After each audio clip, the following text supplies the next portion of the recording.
Bien-aimés, écoutez-moi bien. Le diable n'a pas peur de prédicateurs célèbres, mais il tombe devant une femme mariée fidèle. Parce qu'une telle femme est un autel vivant, une muraille spirituelle et une arme de destruction massive contre les ténèbres. Quand elle reste fidèle malgré la solitude, malgré les épreuves, malgré la séduction du monde, elle fait fuir les démons sans même crier. Le diable déteste la fidélité parce qu'il sait qu'une seule femme mariée, fidèle, qui marche dans la crainte de Dieu, peut ruiner plusieurs plans de sorcellerie. Chaque nom qu'elle dit à la tentation est un coup d'épée spirituelle. Chaque prière qu'elle fait avec un cœur pur est un feu que Satan ne peut éteindre. Chaque larme qu'elle verse dans le secret devient une arme que Dieu transforme en jugement contre les ténèbres et contre ses ennemis. Alors, retiens ceci, ma sœur. Une femme mariée, fidèle, n'est pas simplement une épouse, c'est une soldat de Dieu. Et tant qu'elle garde sa pureté, aucun démon, aucun charme, aucune séduction ne peut briser son alliance. Cependant, si la femme mariée se détruit spirituellement, c'est tout le foyer qui en paye le prix. Parce qu'une femme, selon Dieu, n'est pas seulement un soutien, elle est l'équilibre du ménage, la gloire de son mari, la stabilité de la maison et la signature de l'ordre divin. Alléluia. Mais nous vivons une génération où les femmes mariées veulent être admirées comme des célibataires, où certaines veulent encore séduire, tester leur pouvoir, exister par les regards des autres hommes. Et pendant ce temps, leurs foyers s'éteignent, leurs maris s'éloignent, leurs enfants se perdent et elles-mêmes deviennent esclaves d'un vide qu'elles ont laissé grandir. Ce message n'est pas pour t'humilier, ma sœur, mais pour te réveiller avant que le diable ne détruise ce que Dieu t'a confié. Parce que le diable n'a pas besoin de divorce pour détruire un mariage. Il lui suffit d'une femme qui ouvre son cœur ailleurs. Et j'aimerais te dire aujourd'hui, une femme mariée qui garde son alliance, garde sa gloire. Alléluia. Une femme mariée qui ferme ses oreilles aux séductions, garde son trône. Mais celle qui joue avec la fidélité signe sa propre honte avant même de tomber. Aujourd'hui, je veux restaurer dans le cœur des femmes mariées la conscience de leur valeur, la peur du péché et la gloire de l'obéissance. Parce que le diable ne redoute pas les belles femmes, il redoute les femmes fidèles. Proverbe 12, verset 4 nous dit: une femme vertueuse est la couronne de son mari, mais celle qui fait honte est comme la carie dans ses os. Bien-aimés, écoutez-moi bien, le mariage n'est pas un jeu, c'est une alliance sainte. Et dans cette alliance, la femme n'est pas une rivale, mais la couronne de son mari. Beaucoup aujourd'hui veulent plaire à d'autres hommes, être vus, être désirés, sans comprendre que chaque regard étranger détruit l'honneur du mariage et souille l'alliance. C'est pourquoi Proverbe 31 verset 1 nous dit: la grâce est trompeuse et la beauté est vaine. La femme qui craint l'Éternel est celle qui sera louée. Alléluia. La femme qui craint Dieu n'a pas besoin d'être remarquée. Elle est reconnue devant le trône. Mais quand une femme mariée cherche encore à être désirée, elle attire sur elle un esprit de séduction qui tue la paix du foyer. Elle ouvre une porte au diable qui finira par transformer son foyer en champ de bataille, ses enfants en rebelles et son âme en prison d'amertume.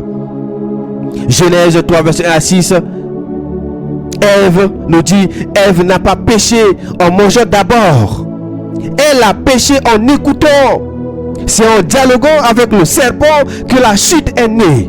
Ainsi, quand une femme mariée répond à un homme qui n'est pas son mari, rit avec lui, échange en secret, elle reproduit la même erreur que Ève. Elle parle avec le serpent moderne. et les conséquences sont graves. Le feu de l'amour conjugal s'éteint, la confiance meurt et l'Esprit Saint se retire. 1 Corinthiens 6, verset 18 à 20 nous dit: fuyez l'impudicité, quelque autre péché qu'un homme commette, ce péché est hors du corps, mais celui qui se livre à l'impudicité pêche contre son propre corps. Ne savez-vous pas que votre corps est le temple du Saint-Esprit qui est en vous, que vous avez reçu de Dieu et que vous ne vous appartenez point à vous-même, car vous avez été rachetés à un grand prix. Glorifiez donc Dieu dans votre corps et dans votre esprit qui appartiennent à Dieu. Le corps d'une femme mariée n'est pas un outil de séduction, non, c'est un temple de Dieu. Et si tu le profanes par des gestes impurs, des tenues provocantes ou des conversations cachées, tu invites le malheur dans ton mariage, ma sœur. La honte suit. La prière devient sans puissance et le diable trouve un accès légal à ta maison.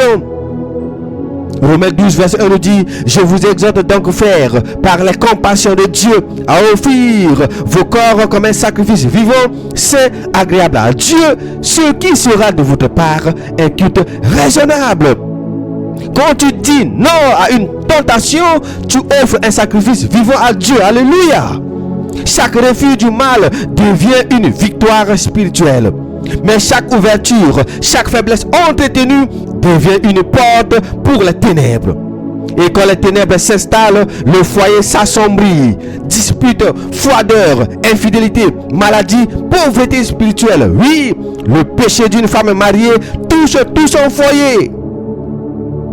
Certaines disent: mon mari ne me comprend plus. Mais au lieu de prier, elles vont se confier à d'autres hommes. Grave erreur.